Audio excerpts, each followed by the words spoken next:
नमस्कार, insurance classroom के एक और इंटरेस्टिंग और इन्फॉर्मेटिव सेशन में आपका स्वागत है। मैं हूं आपकी होस्ट पल्लवी। हर बार हम एक अलग टॉपिक आपके लिए लेकर आते हैं और हमारे साथ होते हैं यशीष दहिया, सीईओ पॉलिसी बाजार। आज भी यशीष हमारे साथ हैं। यशीष, आप ही बताइए आज का टॉपिक क्या है? आज का टॉपिक, आज हम पर्सनल एक्सीडेंट्स पे बात करने वाले हैं। एक काफी अहम मुद्दा है। हर 90 सेकंड में हिंदुस्तान में एक एक्सीडेंट की वजह से एक डेथ होती है और हमारा देश सबसे बड़ा number of deaths by accident माना जाता है। लेकिन एक्सीडेंट में सिर्फ डेथ नहीं होती, एक्सीडेंट में डिसेबिलिटीज बहुत होती है जिनके बारे में बात नहीं की जाती और बहुत इनके बारे में आंकड़े नहीं हैं। लेकिन डिसेबिलिटीज डेथ से काफी ज्यादा होती हैं। और मेन बात यह है कि लाइफ इंश्योरेंस, जो बेसिक लाइफ इंश्योरेंस कवर है, वो इन डिसेबिलिटीज में या डिसमेंबरमेंट में किसी काम नहीं आता है या बहुत कम काम आता है। और ना ही हेल्थ इंश्योरेंस के जो प्रोडक्ट होते हैं वो किसी काम आ सकते हैं। अगर एक परमानेंट डिसेबिलिटी हो जाए तो उसमें हेल्थ इंश्योरेंस के प्रोडक्ट बहुत कम काम आते हैं। तो पर्सनल एक्सीडेंट इस समय पे बहुत हेल्पफुल होता है और यही कारण है कि मेरे ख्याल से हमें इस पर थोड़ा फोकस लाना चाहिए। यशीष, जैसे कि कुछ आंकड़े हैं हमारे पास, नेशनल क्राइम रिकॉर्ड्स के एक रिपोर्ट आई थी कि 2012 में जो एक्सीडेंट्स हुए उसमें करीब 35% लोगों की मौत जो है वो रोड एक्सीडेंट्स में हुई और ओवरऑल भी 3.94 लाख लोगों की एक्सीडेंट में मौत हुई है। अवेयरनेस लेवल्स की अगर हम बात करें, लोगों को कितना, आप अगर मतलब जितने लोग पॉलिसी खरीदने जा रहे हैं, इंक्वायरी कितने लोग करते हैं पर्सनल एक्सीडेंट कवर की, और क्या ये एज अ राइडर ज्यादा लोग लेते हैं या फिर as a stand alone policy इसको ज्यादा लेना पसंद करते हैं? देखिए, अगर आप इसे राइडर के तौर पे देखेंगे तो राइडर के तौर पे जो कवर मिलते हैं वो 50,000, 1 लाख, 2 लाख रुपए के कवर मिलते हैं, जो आज के दिन में ज्यादा मायने के नहीं रहे हैं। अगर आप लंबी जिंदगी देखें तो उनका इतना ज्यादा फायदा नहीं रहा है। जो आप स्टैंड अलोन पॉलिसीज की बात कर रहे हैं, 10 लाख रुपए का कवर, 20 लाख रुपए का कवर, 50 लाख रुपए का कवर, जिस तरह से आजकल टर्म इंश्योरेंस थोड़ा बिकना शुरू हुआ है पिछले 3 साल में, वो फोकस हमें इस प्रोडक्ट पर भी लाना पड़ेगा, जिसे पर्सनल एक्सीडेंट कहा जाएगा या जिसे डिसेबिलिटी कवर कहा जाता है। पूरे इंश्योरेंस में ही इसमें अगर देखा जाए तो कस्टमर क्वेरी बेस्ड सेल्स तो बहुत कम है, ज्यादातर पुश बेस्ड सेल है। और इस सेल के लिए आपको कोई बेचने नहीं आएगा, क्योंकि ये एक प्रोडक्ट जो है ये आपको 1000 रुपए का तो पूरी पॉलिसी है। अगर आप 10 लाख का कवर ले रहे हैं या 20 लाख का कवर ले रहे हैं, 1000 रुपए की पूरे साल में पॉलिसी है, 100 रुपए महीने से भी कम इसका खर्चा है। तो ये आपको कोई बेचने नहीं आने वाला। तो ये तो आपको खुद ही इसके बारे में रिसर्च करनी पड़ेगी। और आंकड़े बिल्कुल सही है, जैसे 4 लाख एक्सीडेंट आपने बताए, 4 lakh death because of accident. ये 4 लाख एक्सीडेंट नहीं है, एक्सीडेंट, हर एक्सीडेंट में डेथ नहीं होती है। तो मेरे ख्याल से 50 एक्सीडेंट में शायद एक डेथ होती होगी। तो यशीष, आपने जो पॉइंट अभी यहाँ पर रखा कि डिसेबिलिटी की हम बात करें, टर्म प्लान से अगर हम कंपेयर करें, उसमें क्लेम का प्रोसेस सिंपल है कि डेथ होने पर नॉमिनी को राशि मिलेगी। लेकिन अगर टर्म प्लान किसी ने लिया हो और कोई एक्सीडेंट से वो अनफॉर्चुनेटली उनके साथ कुछ ऐसा हादसा हो जाता है, ऐसे में डिसेबिलिटी कितने प्रकार की होंगी? जैसे परमानेंट डिसेबिलिटी एक है, साथ ही अगर टेम्पररी रूप से वो डिसेबल है, ऐसे में टर्म प्लान में तो इनको कोई क्लेम नहीं मिलेगा। लेकिन पर्सनल एक्सीडेंट की क्योंकि हम बात कर रहे हैं यहाँ पे, इस कवर के तहत टर्म प्लान के मुकाबले क्या और बेनिफिट्स है, वो आप थोड़ा विस्तार से समझाइए। श्योर। तो जो पर्सनल एक्सीडेंट पॉलिसी होती है, इसमें डेथ फ्रॉम एक्सीडेंट के सिवाय 3 तरह की डिसेबिलिटी मानी गई है। एक होती है permanent total disability. Permanent total disability मानी जाती है अगर किसी के 2 हाथ में प्रॉब्लम हो जाए, या 1 हाथ और 1 पैर में प्रॉब्लम हो जाए, या कोई ब्लाइंड हो जाए एक्सीडेंट की वजह से, तो ये सबके सब टोटल डिसेबिलिटी मानी जाती है। अब टोटल डिसेबिलिटी जो होती है ये टेम्परेरी भी हो सकती है और ये परमानेंट भी हो सकती है। परमानेंट ऐसे हुई कि भाई किसी की क्षति हो गई, दोनों हाथ किसी के टूट गए हैं, दोबारा जुड़ने की उम्मीद नहीं है। और टेम्परेरी डिसेबिलिटी ये हुई कि दोनों हाथ फ्रैक्चर हो गए हैं और इंसान को प्लास्टर में रहना पड़ रहा है 6 महीने के लिए और बुरी तरह टूट गए हैं, मल्टीपल फ्रैक्चर हो गया है। तो उस दौरान वो काम नहीं कर पाएंगे और उन्हें फाइनेंशियल सपोर्ट की भी जरूरत होती है। फिर आते हैं आपके जो जिसे कहा जाएगा परमानेंट पार्शियल डिसेबिलिटी।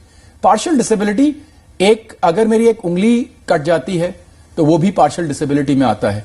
तो पार्शियल डिसेबिलिटी एक उंगली से लेकर टोटल डिसेबिलिटी का जितना भी रेंज है वो पूरी की पूरी पार्शियल डिसेबिलिटी में आती है। और पार्शियल डिसेबिलिटी तभी कवर होती है जब वो परमानेंट नेचर की हो। तो परमानेंट पार्शियल डिसेबिलिटी करके तीसरा इसमें जो क्लॉज आता है वो होता है।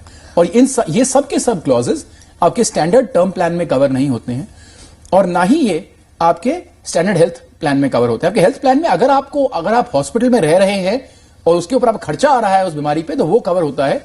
लेकिन कोई लॉस हो गया है, कोई फ्रैक्चर हो गया है, उसको उस समय आप काम नहीं कर पा रहे हैं, ये बेनिफिट कोई हेल्थ प्लान नहीं देती है। यशीष, आपने बताया परमानेंट टोटल डिसेबिलिटी या फिर परमानेंटली पार्शियल डिसेबिलिटी हो जाए या टेम्पररी रूप से हो जाए। टेम्पररी का जहां तक सवाल है, क्लेम प्रोसेस हम समझेंगे तो ही शायद इसको गहराई से समझ पाएंगे। अगर टेम्पररी डिसेबलमेंट हो रहा है, ऐसे में क्लेम किस तरह से मिलेगा और क्या कुछ उसमें डॉक्टर्स की रिपोर्ट, सर्टिफिकेट्स वगैरह, क्या कैसे आप कंपनी को कन्विंस करेंगे? श्योर। तो 2-3 चीजें हैं इसमें। पहली बात, जो claim process personal accident policies में होता है वो काफी स्ट्रेट फॉरवर्ड होता है, क्योंकि जैसे ही कोई एक्सीडेंट होता है उसके ऊपर आपको ये प्रूव करना होता है कि कितनी डिसेबिलिटी हुई है, और उस बेसिस पे आपकी इंश्योरेंस कंपनी के जो रूल्स हैं उस बेसिस पे आपको क्लेम मिलता है। आपने बहुत स्ट्रेट बात पूछी कि भाई जो ये टेम्पररी डिसेबिलिटी होती है इसमें क्या बेनिफिट मिलता है या कैसे कवर होता है। तो इसमें मिनिमम 5,000 रुपए से शुरू होता है ये पर वीक। तो अगर किसी को ये डिसेबिलिटी हुई है टेम्पररी बेसिस पे, तो उन्हें साल का तकरीबन 20-25 हजार रुपए मिल सकता है, महीने का 20-25 हजार रुपए मिल सकता है इस डिसेबिलिटी के लिए, और ये 2 साल तक मिल सकता है। तो 2 साल तक उन्हें हर महीने वो मिलता रहेगा। इसमें जरूरी नहीं है कि इनका ये खर्चा हो रहा है, इन्हें कोई बिल्स देने की जरूरत नहीं है। इन्हें सिर्फ इतना जरूरी है कि इस डिसेबिलिटी का उन्हें कोई प्रूफ देना पड़ेगा जिसकी वजह से वो काम नहीं कर पा रहे हैं। तो इनका एक तरह से लॉस ऑफ इनकम पॉलिसी की तरह से काम करता है, और तकरीबन ये 20-25 हजार रुपए का कवर हर महीने देता है आपको तकरीबन 2 साल तक। यशीष, आपने प्रोग्राम की शुरुआत में बोला कि बहुत कम लोग शायद इसको लेते हैं क्योंकि कोई इसको सेल नहीं करने आता या एजेंट के थ्रू इतना इसको पुश नहीं किया जाता।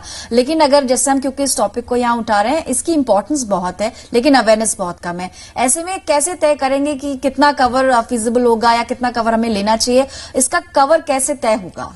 इसका जो कवर है वो काफी हद तक टर्म पॉलिसी के साथ लिंक्ड है। एक बहुत सिंपल बात जरा ध्यान दीजिए, अगर किसी की टर्म पॉलिसी क्यों ली जाती है? टर्म पॉलिसी जो life insurance base life insurance policy होती है वो इसलिए ली जाती है कि जो आमदनी करने वाला इंसान है, अगर उनकी अनफॉर्चुनेटली डेथ हो जाती है तो उनकी फैमिली के खर्चे निभाने के लिए एक अमाउंट मिल जाए, एक राशि मिल जाए, या उनकी जो लायबिलिटीज है वो पूरी करने के लिए राशि मिल जाए।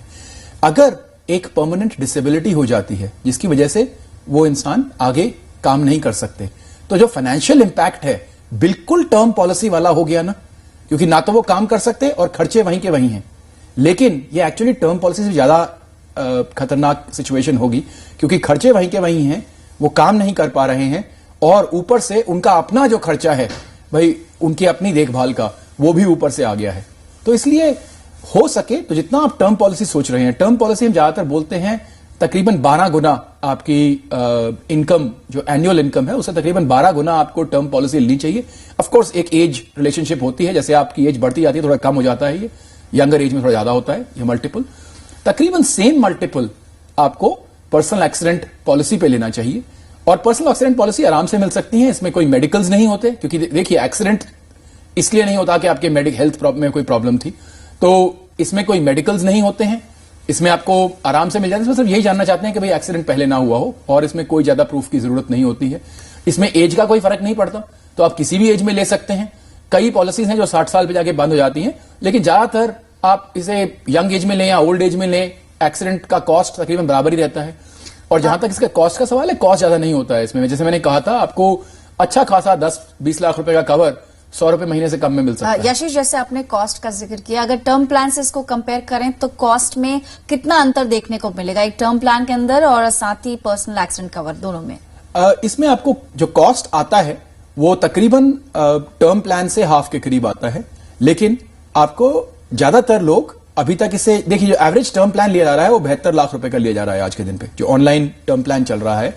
लेकिन पर्सनल एक्सीडेंट में अभी इतनी अवेयरनेस नहीं आई है, तो पर्सनल एक्सीडेंट मेरे हिसाब से अगर 10-20 लाख का भी कोई लेता है, अगर उन्होंने टर्म प्लान साथ में ले रखा है, अभी के लिए एज अ स्टार्टिंग पॉइंट वो ठीक है, और ये कवर 1000 रुपए में मिल जाता है। तो 1000 रुपए महीने, 1000 रुपए सालाना। यशीष, कॉस्ट के बारे में आपने बताया, क्लेम प्रोसेस कैसे आगे बढ़ता है वो भी बताया, लेकिन आपसे मैं ये जानना चाह रही हूँ, क्या इसमें कुछ इफ्स एंड बट्स होते हैं, कुछ कंडीशंस हैं कि कब कवर नहीं मिलेगा? वो कौन सी कंडीशंस हो सकती हैं जब कवर इसका नहीं मिलेगा? श्योर। तो देखिए, अगर आप जब एक्सीडेंट हुआ था तब आप इंटॉक्सिकेटेड थे या आपने कोई ड्रग ले रखी थी, जो कि अलाउड नहीं थी, अगर आप कोई क्रिमिनल एक्टिविटी में उस समय इन्वॉल्व थे, या आप किसी डिसअलाउड प्रोफेशन में उस समय इन्वॉल्व थे। देखिए, जो प्रोफेशनल रिस्क होता है वो 3 लेवल पे होता है, लेवल 1, लेवल 2, लेवल 3। जो लेवल 3 रिस्क माने जाते हैं वो जैसे आर्म्ड फोर्सेस हुआ, या तो आप ऐसा तो नहीं था कि मतलब उस समय आप कहीं फायर फाइटिंग में थे या कोई ऐसी एक्टिविटी कर रहे थे जो कि अलाउड नहीं है। तो ये आपको टर्म्स एंड कंडीशंस थोड़ी ध्यान से देख लेनी चाहिए कि आपको क्या क्या एक्टिविटीज अलाउड है और क्या क्या एक्टिविटीज अलाउड नहीं है पर्सनल एक्सीडेंट में। तो वो रिस्क के बेसिस पे आपको कवर मिलता है। लेवल 1 और लेवल 2 के जो प्रोफेशंस होते हैं, इन दोनों में आपको पॉलिसी मिल सकती है।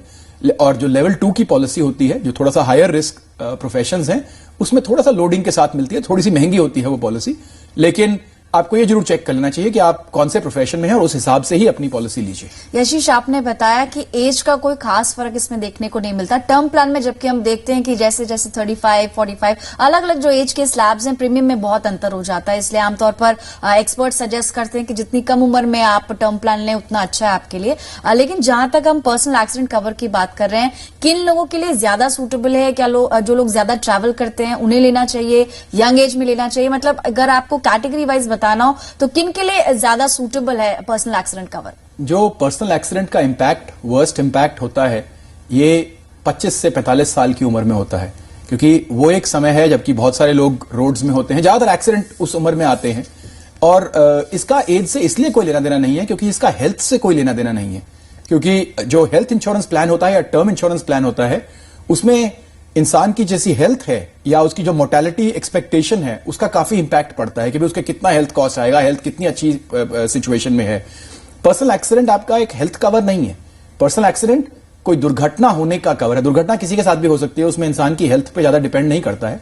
लेकिन यंगर लोग, आप सब लोग समझ सकते हैं कि जो यंगर लोग हैं वो ज्यादा घूमते हैं, वो ज्यादा बाहर जाते हैं, वो ज्यादा काम करते हैं। ज्यादातर अगर आप कोई इलेक्ट्रिसिटी वायर छेड़ रहे हैं या आप कोई और काम कर रहे हैं तो चोट पहुंचने का उन्हें ज्यादा चांस होता है। इसलिए यह सबसे ज्यादा जरूरी रहता है 25 साल से 45 साल की उम्र के बीच में। उसके आगे इतना जरूरी नहीं रहता, उसके आगे क्रिटिकल इलनेस प्लान वाला ज्यादा जरूरी हो जाते हैं। चलिए हम इस पर भी बात करेंगे कि क्लेम प्रोसेस आपने शुरुआत में ही बताया, लेकिन अगर डिसेबिलिटी का जहां तक सवाल है, कितने दिनों में कंपनी को इन्फॉर्म करना चाहिए, उस पर थोड़ा सा आप प्रकाश डालिए। 30 डेज में जी, ज्यादातर पूरे क्लेम प्रोसेस का यही तरीका है कि आप विद इन 30 डेज अपना क्लेम फाइल कर दीजिए। इसमें आपको कोई बिल्स तो सबमिट करने नहीं है। इसमें आपको प्रूफ देना है कि जो भी डैमेज हुआ है या डिसेबिलिटी हुई है या इंपेयरमेंट हुआ है या वो उसका आपको प्रूफ देना है। उसका प्रूफ कोई भी डॉक्टर दे सकता है, उसका प्रूफ कोई भी गवर्नमेंट ऑफिसर दे सकता है, उसका प्रूफ कोई FIR दे सकती है।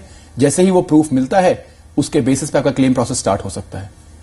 साथ ही आपसे जानना चाहेंगे, कॉस्ट का आपने जिक्र किया था कि 5 लाख तक का कवर जो है 225 रुपए या उससे भी कम में मिल सकता है। कौन कौन सी कंपनीज हैं जो पर्सनल एक्सीडेंट कवर देती हैं? क्या किसी भी कंपनी से मिल जाएगा? कोई स्पेसिफिक नेम्स अगर आप शेयर कर पाए यहाँ पर? हर एक जनरल इंश्योरेंस कंपनी आपको पर्सनल एक्सीडेंट कवर दे सकती है। और आप रिलायंस, टाटा, ICICI, HDFC, जितनी भी कंपनी, सबका कवर आप देख सकते हैं। अगर आप जैसे स्क्रीन पे देख रहे हैं, अगर आप 30 साल की आपकी उम्र है तो आपको तकरीबन 10 लाख रुपए का कवर 700 रुपए, 800 रुपए में मिल सकता है। और लाइफ इंश्योरेंस पॉलिसी से कवर होता है और जनरल इंश्योरेंस पॉलिसी का कवर होता है। जनरल इंश्योरेंस पॉलिसी के कवर में आपको हर साल प्रीमियम थोड़ा बहुत बदल सकता है, बदलता नहीं है क्योंकि पर्सनल एक्सीडेंट पॉलिसी में कहा एज से कोई फर्क नहीं पड़ता। और जो आपकी लाइफ इंश्योरेंस पॉलिसीज हैं उनमें आपको एक ही प्रीमियम देना है, अगले 10 साल तक प्रीमियम चेंज नहीं होगा। तो आपकी लॉन्ग टर्म पॉलिसीज होती हैं और शॉर्ट टर्म पॉलिसीज होती हैं। लेकिन पर्सनल एक्सीडेंट में फिर से दोहरा रहा हूं, इसमें कोई एज का फर्क नहीं पड़ता। तो आप शॉर्ट टर्म लें या लॉन्ग टर्म लें, इसमें फर्क नहीं पड़ता। जबकि क्रिटिकल इलनेस या टर्म प्लान में लॉन्ग टर्म पॉलिसी लेना बहुत अच्छा होता है क्योंकि उसमें आपकी प्राइस सेम रहती है उस पूरे ड्यूरेशन पे। पर्सनल एक्सीडेंट फर्क नहीं पड़ता। यशीष, आपने बहुत सारे इसके बेनिफिट्स बताए और ये भी बताया कि इनके लिए ज्यादा सूटेबल है, लेकिन सिर्फ कॉस्ट देखकर इसको खरीदना ये कितनी समझदारी होगी? एक क्विक चेकलिस्ट आप हमारे दर्शकों को बता सकें।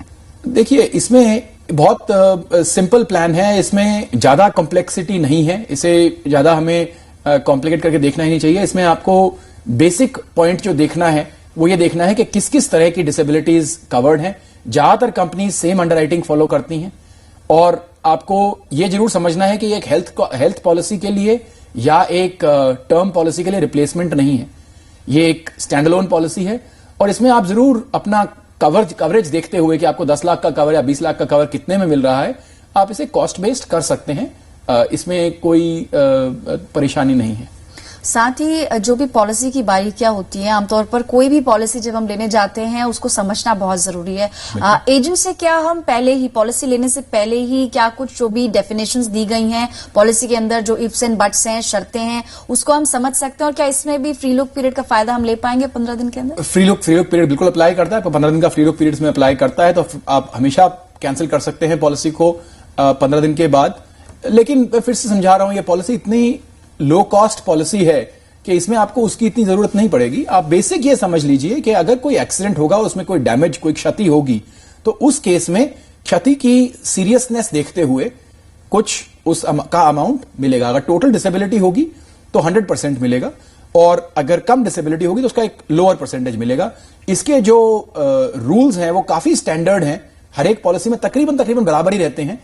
लेकिन अगर आप चाहें तो आप इनकी टर्म्स आराम से खरीदने से पहले ही ऑनलाइन चेक कर सकते हैं, कंपनी की वेबसाइट पे चेक कर सकते हैं, जो एग्रीगेटर्स वेबसाइट्स हैं उन पे चेक कर सकते हैं और आप इनके कंपनी के ब्रोशर्स भी देख सकते हैं।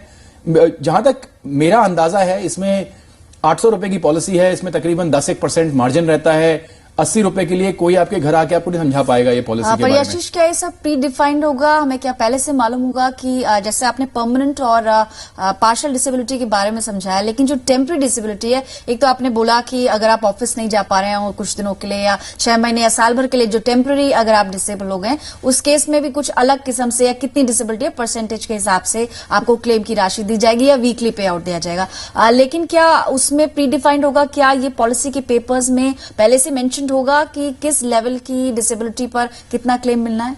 ये पॉलिसी में अपफ्रंट मेंशन नहीं होता क्योंकि वो हर एक तरह की डैमेज को पूरी तरह से मेंशन नहीं कर पाते। लेकिन काफी कुछ मेंशन होता है कि एक फिंगर पे क्या होगा, 2 फिंगर पे क्या होगा, एक हाथ पे क्या होगा, एक आंख पे क्या होगा, ये सब कुछ बहुत क्लियरली मेंशन होता है। तो जैसे कि एक आंख पे 50% माना जाता है या एक हाथ पे 50% माना जाता है, तो ये काफी क्लियरली लिखा होता है हर एक पॉलिसी में।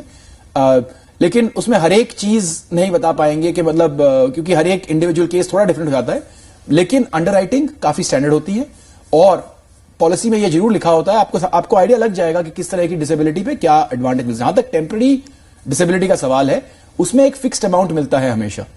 तो आपको अगर 5,000 रुपए पर हफ्ते का आपने साइन अप कर रखा है, तो अगर आपको डिसेबिलिटी हुई है जिसके कारण से आप हॉस्पिटल ऑफिस नहीं जा पा रहे हैं, तो आपको उसका 5,000 रुपए हफ्ते का मिलेगा, वो रेगुलर मिलेगा। ऑफ कोर्स क्लेम आपको एस्टैब्लिश करना पड़ेगा कि आपको डिसेबिलिटी हुई है और आप ऑफिस नहीं जा पा रहे हैं। जी आशीष, चलिए फिलहाल टॉपिक पर हमने काफी चर्चा की और उम्मीद है कि दर्शकों को आज का टॉपिक पसंद भी आया होगा। लेकिन अब बात करते हैं क्विज की। पिछले हफ्ते हमने बात की थी मोटर इंश्योरेंस की और आपसे कुछ इसी तरह का सवाल, हमने बैक डेट पॉलिसी की बात की थी, माफ कीजिएगा, हमने उसी पर आपसे सवाल पूछा था।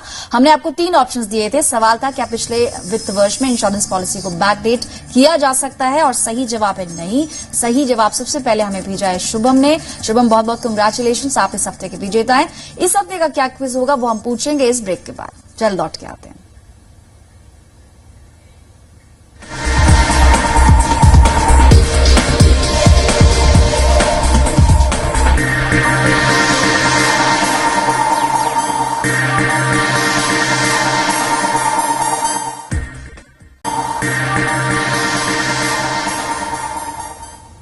Welcome back. आप देख रहे हैं इंश्योरेंस क्लासरूम। अब बात करते हैं आज की क्विज की। आज का टॉपिक था पर्सनल एक्सीडेंट कवर, इसलिए सवाल उसी से जुड़ा होगा।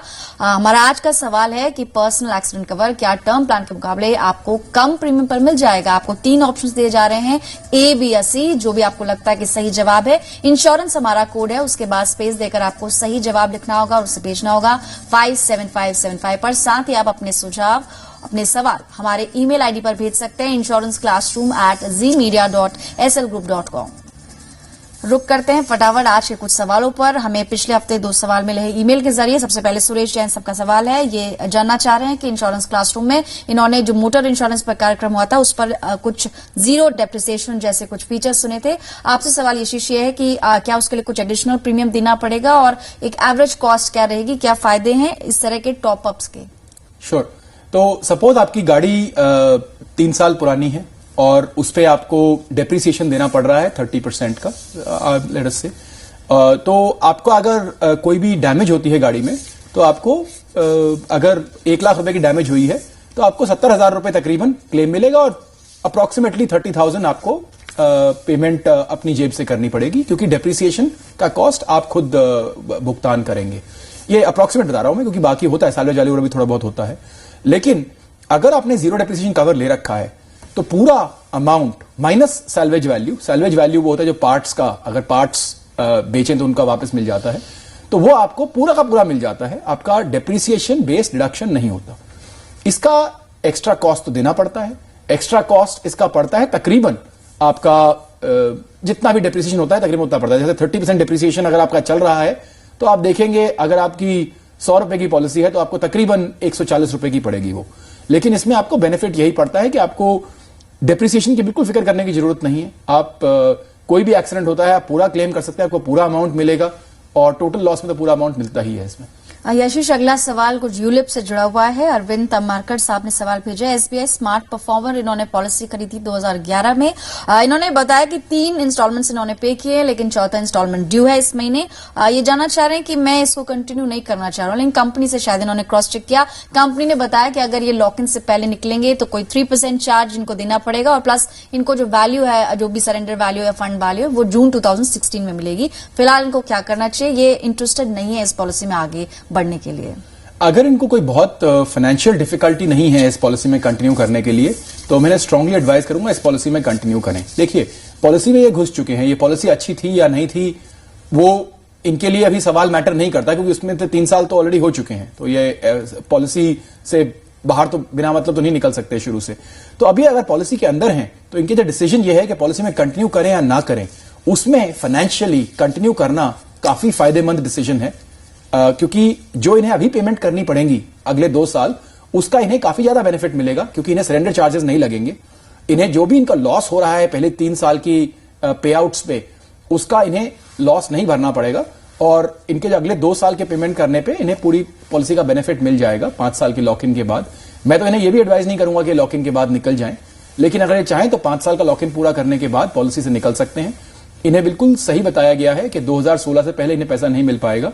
अगर ये निकलना चाहेंगे तो इनका अमाउंट सरेंडर वैल्यू निकालने के बाद, जो भी आज इनका एनएवी चल रहे हैं उनमें से सरेंडर वैल्यू निकाली जाएगी, वो एक डिपॉजिट में डाला जाएगा जिसमें कि 4.5% रिटर्न्स गारंटीड किए जाएंगे और इन्हें पैसा वापस मिलेगा।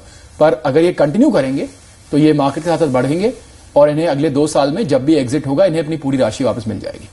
तो यानी जो 3% इनको कंपनी ने बताया, बिल्कुल ठीक बताया, डिसकंटिन्यूएंस चार्ज उनको ही देना होगा। बिल्कुल। चलिए ठीक है आशीष, आज इतने ही सवाल लेंगे और आज का टॉपिक भी था पर्सनल एक्सीडेंट कवर। अगली बार एक और नए टॉपिक के साथ हम हाजिर होंगे। आपको भी कोई सुझाव भेजने हैं इस प्रोग्राम में या फिर आशीष से कोई सवाल पूछना है तो आप हमें SMS या ईमेल के जरिए भेज सकते हैं। इंश्योरेंस हमारा कोड है, स्पेस देकर आपको अपना सवाल 57575 पर भेजना होगा। ईमेल आईडी भी नोट करें, आप इस पते पर अपने सवाल आशीष तक पहुंचा सकते हैं। फिलहाल आज के कार्यक्रम से इतना ही। आशीष, आपका बहुत बहुत शुक्रिया। Thank you. हमें दीजिए इजाजत। नमस्कार।